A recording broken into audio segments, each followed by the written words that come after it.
जय जगन्नाथ। आज थिला संडे मु पूजा सारी रोसे करिया को गली एठी मुझे स्टाइल मारती अल्प टे बासन थिला माजी देकी मु रोसे स्टार्ट करथली। देन गोटे छोटी आइसक्रीम पार्टी थिला हमर ये हैला मो मामू को सान झियो आम समस्त सब फेवरेट आम धरी पारनु से वीडियो कॉल रे जहाँ देखुचु कथा होचु तर किछि वीडियो देखुथलु आ।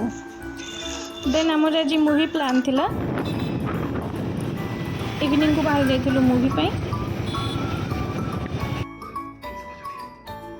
एठी मो टिके क्लिप दे देबी आपण देखि कोनतु मूवी नेम कोन थिला।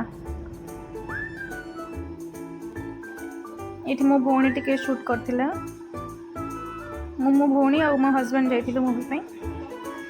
किछि लोक नेगेटिव रिव्यू भी देइचंती कि भलो हेनी बट आपण देखिया को जानतो मूवी बहुत बढ़िया है।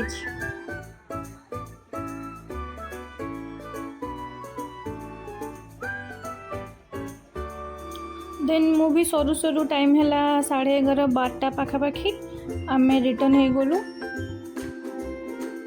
एटा थिला सुनसान रास्ता इट्स लाइक सो गया ये जहां सो गया आसमां।